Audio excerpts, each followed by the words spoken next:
Bye Chitale बंधू.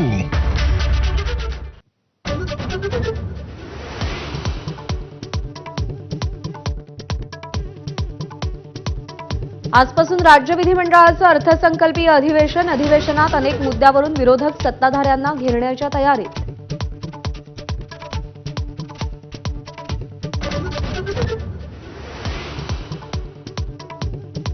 अधिवेशनात सरपंच संतोष देशमुख हत्या प्रकरणी पुण्यातील स्वारगेट अत्याचार प्रकरणावरून विरोधक आक्रमक होण्याची शक्यता, तर धनंजय मुंडे आणि माणिकराव कोकाटेंच्या राजीनाम्यावरून अधिवेशन गाजण्याचा अंदाज.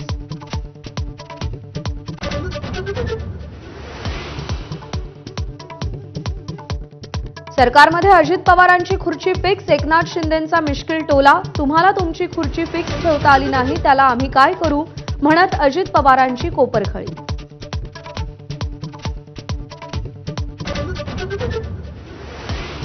महायुतीत कोल्ड वॉर नाही तर वॉर कोल्ड आहे. महायुतीतील वादाच्या चर्चावर मुख्यमंत्री देवेंद्र फडणवीस, उपमुख्यमंत्री एकनाथ शिंदेंचं मिश्किल उत्तर.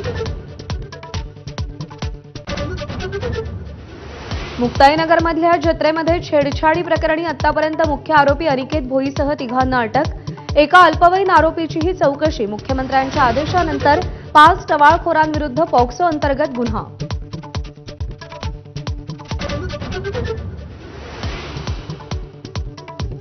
ठाण्यात शिंदेंची शिवसेना आणि ठाकरेंच्या शिवसेनेमध्ये राडा. ठाकरेंच्या नेत्यांनी आनंद दिघेंच्या पुतळ्याला अभिवादन केल्यानंतर शिंदेंच्या शिवसेनेकडून दुग्धाभिषेक, तर शिंदेंच्या शिवसेनेची जोरदार घोषणाबाजी.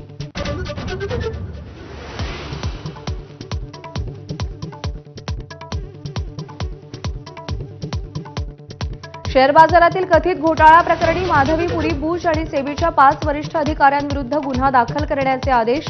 मुंबईतील विशेष एसीबी कोर्टाचे लाचलुचपत खात्याला निर्देश.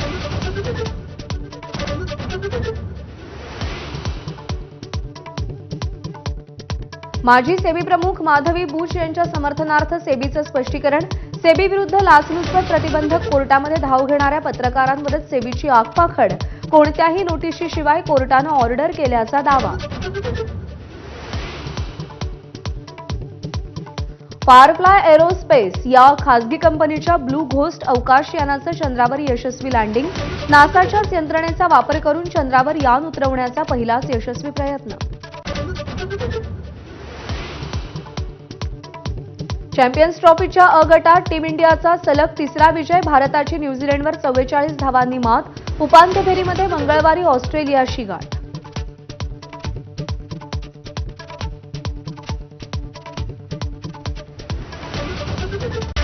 Headlines brought to you by Chitale बंधू.